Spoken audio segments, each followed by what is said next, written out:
ಒಂದು ಘಟನೆ ನಡೆದಿದೆ. ಬೆಂಗಳೂರು ಗ್ರಾಮಾಂತರ ಕ್ಷೇತ್ರದ ಮತದಾರರು ಆಕ್ರೋಶವನ್ನ ವ್ಯಕ್ತಪಡಿಸ್ತಾ ಇದ್ದಾರೆ. ಅಧಿಕಾರಿಗಳನ್ನ ಕೇಳಿದ್ರೆ ಪರಿಶೀಲನೆ ಮಾಡುವುದಾಗಿ ಸಬೂಬ್ ಹೇಳ್ತಾ ಇದ್ದಾರೆ. ಮತಗಟ್ಟೆ 282, 283ರಲ್ಲಿ ಚುನಾವಣೆ ಪ್ರಕ್ರಿಯೆಯನ್ನ ನಿಲ್ಲಿಸುವಂತೆ ಪಟ್ಟಿಡಿದಿದ್ದಾರೆ. 367 ಮತದಾರರ ಹೆಸರೇ ಪಟ್ಟಿಯಲ್ಲಿಲ್ಲ ಅನ್ನುವಂತಹ ಒಂದು ಆಕ್ರೋಶವನ್ನು ಅವರು ವ್ಯಕ್ತಪಡಿಸ್ತಾ ಇದ್ದಾರೆ. ನಗರದ ಕೆಎಲ್ಇ ಕಾಲೇಜಿನ ಬೂತ್ನಲ್ಲಿ ಒಂದು ಘಟನೆ ನಡೆದಿದೆ. ಬೆಂಗಳೂರು ಗ್ರಾಮಾಂತರ ಕ್ಷೇತ್ರದ ಮತದಾರರು ಆಕ್ರೋಶವನ್ನ ವ್ಯಕ್ತಪಡಿಸ್ತಾ ಇದ್ದಾರೆ. ಅಧಿಕಾರಿಗಳು ಪರಿಶೀಲಿಸ್ತೀವಿ ಅಂತ ಹೇಳಿದ್ದಾರೆ, ಆದ್ರೂ ಕೂಡ ಆಕ್ರೋಶವನ್ನ ವ್ಯಕ್ತಪಡಿಸ್ತಾ ಇದ್ದಾರೆ. ಆಕ್ರೋಶವನ್ನ ವ್ಯಕ್ತಪಡಿಸ್ತಾ ಇದ್ದಾರೆ. ಯಾಕಂದ್ರೆ ಮತದಾರರು ಮತಗಟ್ಟೆಗಳ ಹತ್ರ ಆಗಮಿಸ್ತಾ ಇದ್ದಾರೆ ಬಹಳ ಉತ್ಸುಕರಾಗಿ ಮತ ಚಲಾವಣೆ ಮಾಡಬೇಕು ಅಂತ ಹೇಳಿ. ಆದ್ರೆ ಇಂಥ ಘಟನೆಗಳಾದಾಗ ಖಂಡಿತವಾಗ್ಲೂ ಬೇಸರವಾಗುವಂಥದ್ದು, ಆಕ್ರೋಶವನ್ನ ವ್ಯಕ್ತಪಡಿಸುವಂಥದ್ದು ಸಹಜವಾಗಿರುತ್ತೆ. ಈ ಬಗ್ಗೆ ಮಾಹಿತಿಯನ್ನ ನೀಡ್ತಾರೆ ನಮ್ಮ ಪ್ರತಿನಿಧಿ ವೀಣಾ, ನೇರ ಸಂಪರ್ಕದಲ್ಲಿದ್ದಾರೆ. ವೀಣಾ, 367 ಮತದಾರರ ಹೆಸರೇ ಇಲ್ಲ ಪಟ್ಟಿಯಲ್ಲಿ ಅಂತಂದ್ರೆ ಏನರ್ಥ, ಏನ್ ಸಮಸ್ಯೆ ಆಗಿದೆ ಅದನ್ನ ಪರಿಶೀಲಿಸೋದಾಗ ಅಧಿಕಾರಿಗಳು ಹೇಳ್ತಾ ಇದ್ದಾರೆ, ಯಾವ ರೀತಿಯಾಗಿ ಮತದಾರರ ಆಕ್ರೋಶ ವ್ಯಕ್ತಪಡಿಸ್ತಿದ್ದಾರೆ, ಏನಿದೆ ಡೀಟೇಲ್ಸ್ ವೀಣಾ? ಎಸ್ ಲಿಖಿತ, ಏನು ಇಲ್ಲಿನ ಜನರು ಬೆಳಗ್ಗೆನೆ ಕೂಡ ನಾವು ಮತವನ್ನ ಹಾಕಬೇಕು ಅಂತ ಬಂದಿದ್ರು. ಆದ್ರೆ ಏನು ಮತ ಕೇಂದ್ರಕ್ಕೆ ಬರ್ತಾ ಇದ್ದಂತೆ ಅವ್ರಿಗೊಂಥರ ಶಾಕ್ ಜೊತೆ ಕಂಗಾಲ್ ಕೂಡ ಆಯ್ತು ಅಂತ ಹೇಳ್ಬೋದು. ಯಾಕಂದ್ರೆ ಇದು ನಗರದ ಏನು ಈಗ ಇದು ಕೆಎಲ್ಇ ಕಾಲೇಜ್ ಬರುತ್ತೆ, ಇದು ಜೊತೆಗೆ ಇನ್ನು ಅಂದ್ರೆ ರೂರಲ್ ವ್ಯಾಪ್ತಿಯಲ್ಲಿ ಬರುವಂತದ್ದು. ಪ್ರಮುಖವಾಗಿ ನಾವಿಲ್ಲಿ ಗಮನಿಸಬೇಕು, ಬೆಳಗ್ಗೆನೆ ಏನು 6 ಗಂಟೆಗೆ ಇಲ್ಲಿಗೆ ಮತದಾರರು ಬರ್ತಾರೆ. ಆದ್ರೆ ಬರೋಬ್ಬರಿ 367 ಜನರ ಏನು ಹೆಸರು ಇಲ್ಲಿ ಇಲ್ಲದೆ ಇರುವಂತದ್ದು. ಸೊ ಬೆಳಗ್ಗೆಯಿಂದನೇ ಕೂಡ ಅಂದ್ರೆ ಏನು ಲೀಸ್ಟ್ ನಲ್ಲಿ ಡಿಲೀಟೆಡ್ ಅನ್ನುವಂಥದ್ದು ಬರ್ತಾ ಇದೆ. ಸೊ ಇದರಿಂದ ಆಕ್ರೋಶವನ್ನ ವ್ಯಕ್ತಪಡಿಸ್ತಾ ಇದ್ದಾರೆ. ನೀವೀಗ ದೃಶ್ಯದಲ್ಲಿ ಬೇಕಾದ್ರೆ ನೋಡ್ತಾ ಇರಬಹುದು, ಏನು ಮತಕೇಂದ್ರದ ಮುಂದೆ ಏನು ಸಾಕಷ್ಟು ಸಾರ್ವಜನಿಕರಾಗಿರ್ಬೋದು ಅಥವಾ ಮತದಾರರು ಆಗಮಿಸಿರುವಂತದ್ದು. ಬೆಳಗ್ಗೆ 6 ಗಂಟೆಗೆ ಬಂದಿದ್ರು, ಆದ್ರೂ ರೆಸ್ಪಾನ್ಸ್ ಮಾಡ್ತಿಲ್ಲ. ಕೊಡಗೆ ಸಬೂಬ್ ಕೂಡ ಹೇಳ್ತಾ ಇದ್ದಾರೆ, ನಾವಿನ್ನು ಪರಿಶೀಲನೆಯನ್ನ ಮಾಡ್ತೀವಿ ಅಂತ. 282 ಮತ್ತು 283 ಮತಕೇಂದ್ರದಲ್ಲಿ ಒಂದು ಸಮಸ್ಯೆ ಆಗಿರುವಂತದ್ದು. ಇಲ್ಲಿ ಸಾಕಷ್ಟು ಜನ ಇದ್ದಾರೆ, ಸೊ ಅವರನ್ನು ಕೂಡ ಮಾತಾಡಿಸ್ತೀನಿ. ಸೊ ಏನೆಲ್ಲ ಸಮಸ್ಯೆ ಆಗಿತ್ತು ಅನ್ನುವಂಥದ್ದನ್ನ ಮಾತಾಡಿಸ್ತೀನಿ. ಮೇಡಮ್ ಹೇಳಿ, ಎಷ್ಟು ಗಂಟೆಗೆ ಬಂದ್ರಿ, ಏನ್ ಹೇಳ್ತಿದ್ದಾರೆ ಈಗ? ನಾನು ಬೆಳಿಗ್ಗೆ 8 ಗಂಟೆಗೆ ಬಂದೆ. ಮತ್ತೆ ಬೂತ್ ಅಲ್ಲಿ ಹೇಳಿದ್ರು ನಿಮ್ದು ನಂಬರ್ ಇಲ್ಲ ಅಂದ್ರು. ಸರಿ, ಮತ್ತೆ ಫೋನ್ ಅಲ್ಲಿ ಚೆಕ್ ಮಾಡ್ಬಿಟ್ಟು ಇದೆ ಅಂತ ಹೇಳ್ಬಿಟ್ಟು ಬರೆದು ಕೊಟ್ಟು ಕಳಿಸಿದ್ರು. ಕ್ಯೂನಲ್ಲಿ ನಿಂತು ಒಳಗಡೆ ಹೋದ್ರೆ ಅಲ್ಲಿ ನಂದು ಹೆಸರು ಇಲ್ಲ, ಮತ್ತೆ ನಂಬರ್ ಇದೆ, ಅದು ಬೇರೆ ಬೇರೆಯವ್ರದ್ದು ಚೇತನ್ ಅನ್ನೋರ್ದು ಇದೆ, ನಂದೇ ಇಲ್ಲ, ಫೋಟೋ ಇಲ್ಲ, ಏನಿಲ್ಲ, ಬೇರೆಯವ್ರದ್ದು ಇದೆ. ಅದಕ್ಕೆ ಅವರು ನಾವು ಲಾಸ್ಟ್ ಟೈಮ್ MLA ನಲ್ಲಿ ಹಾಕಿದೀವಲ್ಲ, ಈಗ ಹಾಕಿಲ್ಲ ಅಂತ ಕೇಳಿದ್ರೆ ನಮ್ಗೆ ಏನು ಕೇಳಬೇಡಿ, ನೀವೆಲ್ಲ ಆಚೆ ಹೋಗಿ ನೋಡ್ಕೊಳ್ಳಿ ಅಂದ್ರು. ಇಷ್ಟೆಲ್ಲ ಜನರಿಗೆ ಸಮಸ್ಯೆ ಆಗಿರೋದ್ರಿಂದ ಏನ್ ಹೇಳ್ತೀರಾ ಮೇಡಮ್ ನೀವು? ಇಲ್ಲ, ನಾವು ಓಟ್ ಹಾಕ್ಲೇಬೇಕು ನಮ್ಗೆ, ಇಲ್ಲಾಂದ್ರೆ ಎಲ್ರದ್ದು ನಿಲ್ಲಿಸ್ಬಿಡಿ, ಪ್ರತಿಯೊಬ್ಬರದು ನಾವು ಯಾತಕ್ಕೆ ಹಾಕ್ಬಾರ್ದು, ಅವ್ರಿಗೆ ಬೇಕಾಗೋ ಇರೋರ್ಗೆ ಮಾತ್ರ ಅವ್ರು ಹಾಕ್ಸ್ಕೊಳ್ತಿದ್ದಾರೆ, ನಮ್ದೆಲ್ಲ ಯಾಕೆ ನಿಲ್ಸಿದ್ದಾರೆ ಅವರು? ನಮ್ಗೆ ಓಟ್ ಹಾಕ್ಲೇಬೇಕು ನಾವು. ಈ ತರ ಎಷ್ಟು ಜನರಿಗೆ ಸಮಸ್ಯೆ ಆಗಿರೋದು ಮೇಡಮ್ ಇಲ್ಲಿ? ಸುಮಾರು ನಾನ್ ನೋಡಿದೆ 8 ಗಂಟೆಯಿಂದ ಇಲ್ಲೇ ಇದೀನಿ. ನಾನ್ ನೋಡಿರೋ ಪ್ರಕಾರ 350-400 ಜನ ಬಂದು ಹೋಗ್ತಿದ್ದಾರೆ.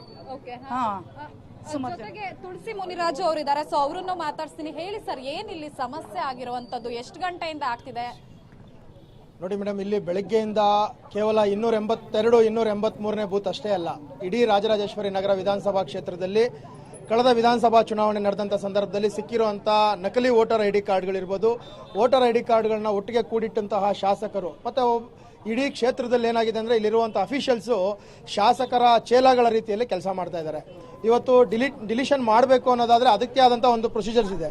ಯಾವ ರೀತಿಯಾಗಿ ಯಾರು ಮನೆಗೆ ಹೋಗಬೇಕು, ಸಂಪರ್ಕ ಮಾಡಬೇಕು, ಆ ಮನೆಯಲ್ಲಿ ಅವ್ರಿಲ್ಲ ಅಂದರೆ ಅಕಸ್ಮಾತ್ ಅವ್ರೇನಾದ್ರು ತೀರ್ಕೊಂಡಿದ್ರೆ ಅದಕ್ಕೆ ಡೆತ್ ಸರ್ಟಿಫಿಕೇಟನ್ನು ಇದು ಮಾಡಬೇಕು, ಬೇರೆ ಕಡೆಗೆ ಶಿಫ್ಟ್ ಮಾಡಿದರೆ ಅದೆಲ್ಲ ಹುಡುಕಿ ಮಾಡುವಂಥ ಕೆಲಸಕ್ಕೆ ಚುನಾವಣಾ ಆಯೋಗ ಅವರಿಗೆ ಹಣವನ್ನು ಸಹ ಕೊಡುತ್ತೆ. ಆದರೆ ಇಲ್ಲಿನ ಶಾಸಕ ಮತ್ತು ಇಲ್ಲಿನ BBMP ಸದಸ್ಯರು ಎಲ್ಲ ಆಫೀಸರ್ಸು ಸೇರಿಕೊಂಡು ಇಲ್ಲಿ ಪೂರ್ಣವಾಗಿ ಪ್ರಜ್ಞಾವಂತ ಮತದಾರರನ್ನ, ವಿಶೇಷವಾಗಿ ಪ್ರಜ್ಞಾವಂತ ಮತದಾರರನ್ನ ಅವ್ರನ್ನ ಡಿಲಿಷನ್ ಮಾಡುವಂತ ಒಂದು ದೊಡ್ಡ ಷಡ್ಯಂತ್ರ, ಒಂದು ಜಾಲನೆ ಇಲ್ಲಿ ನಡೀತಾ ಇದೆ. ಈಗ ಮನೆ ಸರ್ವೆ ಮಾಡದೇ ಇರೋದೇ ಇದು ಮುಖ್ಯವಾದ ರೀಸನ್ ಅಂತ ಅನ್ಸುತ್ತೆ. ಹೌದು, ಮನೆ ಸರ್ವೆ ಮಾಡಿದೀವಿ ಅಂತ ಚುನಾವಣಾ ಆಯೋಗದಿಂದ ಹಣವನ್ನ ಪಡಿತಾರೆ, ಆದ್ರೆ ಯಾರು ಸಹ ಮನೆಗೆ ಸಂಪರ್ಕ ಮಾಡೋದಿಲ್ಲ. ಇವಾಗ ಕುಳಿತಿರೋ ಸ್ಥಳದಲ್ಲೇ ಕುಳಿತುಕೊಂಡು ಮತದಾರರ ಪಟ್ಟಿಯನ್ನು ತಯಾರು ಮಾಡ್ತೀವಿ ಅಂತೇಳಿ ಒಂದಷ್ಟು ಫೋಟೋಗಳನ್ನ ತಗೊಳ್ತಾರೆ, ಅದನ್ನ ಅಪ್ಲೋಡ್ ಮಾಡ್ತಾರೆ, ನಂತರ ಹಣ ತಗೊಳ್ತಾರೆ. ಆದರೆ ಇಲ್ಲಿನ ಅಧಿಕಾರಿಗಳು ಪೂರ್ಣವಾಗಿ ಶಾಸಕರ ಜೊತೆ ಶಾಮೀಲಾಗಿದ್ದಾರೆ, ಶಾಸಕರ ಏಜೆಂಟರ ರೀತಿಯಲ್ಲೇ ಕೆಲಸ ಮಾಡ್ತಾ ಇದ್ದಾರೆ ಇಲ್ಲಿ. ಹಾಗಾದ್ರೆ ಈಗ ನೆಕ್ಸ್ಟ್ ಏನ್ ಮಾಡ್ಬೇಕು ಅಂತಿದ್ದೀರಾ? ಏನಾದ್ರೂ ಮತದಾನ ಇಲ್ಲಿ ಸ್ಟಾಪ್ ಮಾಡಬೇಕು ಅಂತ ಹೇಳ್ತಿದ್ದೀರಾ? ಹೌದು, ನೋಡಿ, ಮತದಾನ ಅನ್ನುವಂಥದ್ದು ಪ್ರತಿಯೊಬ್ಬರಿಗೂ ಸಹ 5 ವರ್ಷಗಳಿಗೆ ಒಮ್ಮೆ ಬರುವಂತಹ ಒಂದು ಹಕ್ಕು. ಅದು ಅವರ ಹಕ್ಕನ್ನ ಕಿತ್ಕೊಳ್ಳಿಕ್ಕೆ ಯಾರಿಂದನೂ ಸಾಧ್ಯ ಇಲ್ಲ. ಈಗ ಇಲ್ಲಿರುವಂತ ಎಲ್ಲ ಮತದಾರರು ಕೇಳ್ತಾ ಇದ್ದಾರೆ, ನಮ್ಮ ಹಕ್ಕನ್ನು ಕಿತ್ಕೊಂಡಿದ್ದೀರಾ, ಯಾಕೆ ಕಿತ್ಕೊಂಡಿದ್ದೀರಾ? ಇಲ್ಲ, ಎಲ್ರಿಗೂ ನಿಲ್ಲಿಸಿ, ಅವರ ಆಫೀಸರ್ಸ್ ಹೇಳ್ತಾ ಇದ್ದಾರೆ ನಾವು ಇದನ್ನ ಪರಿಶೀಲನೆ ಮಾಡ್ತೀವಿ, ನಂತರ ನಿಮ್ಗೆ ಹಕ್ಕನ್ನ ಕೊಡ್ತೀವಿ ಅಂತ ಇದ್ದಾರೆ. ಪರಿಶೀಲನೆ ಮಾಡ್ಲಿಕ್ಕೆ ಸಮಯ ಆಗುತ್ತೆ ಅಂದ್ರೆ ಸಂಜೆವರೆಗೂ ಸಮಯ ಆಗುತ್ತೆ ಅಂತಾರೆ. ಸಂಜೆವರೆಗೂ ಇಲ್ಲಿ ಯಾರು ಕಾಯ್ಕೊಂಡಿರ್ಲಿಕ್ಕೂ ಸಾಧ್ಯ ಇಲ್ಲ. ಅದರಿಂದ ನಾವು ಕೇಳ್ತಾ ಇದ್ದೀವಿ, ನಮ್ಮ ಹಕ್ಕನ್ನ ಪಡೆಯೋವರೆಗೂ ಈ ಎರಡೂ ಬೂತ್ಗಳಲ್ಲಿ ಕೂಡಲೇ ಚುನಾವಣೆಯನ್ನ ನಿಲ್ಲಿಸಿ ಎಲ್ರಿಗೂ ಹಕ್ಕನ್ನ ಕೊಡಿ. ಇಲ್ವಾ ಇಡೀ ಕ್ಷೇತ್ರದಲ್ಲಿ ಈ ರೀತಿಯಾಗಿ ಯಾವ್ಯಾವ ಬೂತ್ಗಳಾಗಿದೆ ನಾವೆಲ್ಲ ಪಟ್ಟಿ ಮಾಡ್ತಾ ಇದೀವಿ. ಸುಮಾರು 20,000ಕ್ಕಿಂತ ಹೆಚ್ಚು ಜನರನ್ನ ಡಿಲಿಷನ್ ಮಾಡಿದ್ದಾರೆ. ಅವರೆಲ್ಲದನ್ನು ಸಹ ನಾವು ಒಂದು ಪಟ್ಟಿ ಮಾಡಿ ಚುನಾವಣಾ ಆಯೋಗಕ್ಕೆ ನಾವು ಹೋಗ್ತಾ ಇದೀವಿ.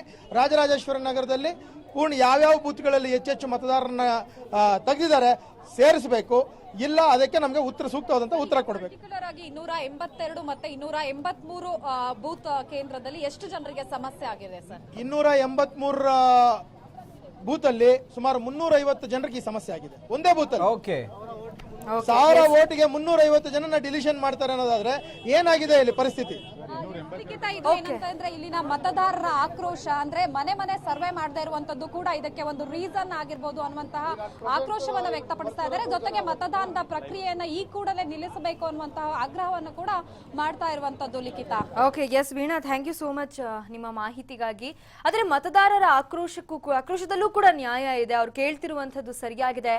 ಮತದಾನ ಮಾಡುವಂತದ್ದು ನಮ್ಮ ಹಕ್ಕು. ಇಷ್ಟೆಲ್ಲ ಜನರಿಗೆ 367 ಜನರಿಗೆ ಸಮಸ್ಯೆ ಆಗಿದೆ ಅನ್ನುವಂತ ಸಂದರ್ಭದಲ್ಲಿ ನೀವು ನಿಲ್ಲಿಸಿ ಅನ್ನುವಂತ ಒಂದು ಮಾತನ್ನ ಹೇಳ್ತಿದ್ದಾರೆ. ಇದರ ಬಗ್ಗೆ ನಾವು ಚುನಾವಣಾ ಆಯೋಗಕ್ಕೆ ದೂರನ್ನ ಕೂಡ ಈಗಲೇ ಕೊಡ್ತಿದ್ದೀವಿ ಅನ್ನುವಂತ ಮಾತನ್ನ ಕೂಡ ಪಟ್ಟಿಯನ್ನ ಪರಿಷ್ಕರಿಸಬೇಕಾದ್ರೆ ಅದನ್ನ ಮನೆಯಲ್ಲಿ ಇದ್ದಾರಾ ಇಲ್ವಾ, ಅಲ್ಲಿ ವಾಸ ಇದ್ದಾರಾ ಸರ್ವೆ ಮಾಡ್ಕೊಂಡು ಮಾಡಬೇಕಾಗಿತ್ತು. ಆದ್ರೆ ಅಲ್ಲಿ ವ್ಯತ್ಯಯ ಆಗಿದೆ. 2 ಬೂತ್ಗಳಲ್ಲಿ ಮತ್ತೊಮ್ಮೆ ಮರು ಮತದಾನವನ್ನು ಮಾಡಿಸಿ ಅನ್ನುವಂಥ ಬೇಡಿಕೆಯನ್ನು ಇಟ್ಟಿದ್ದಾರೆ.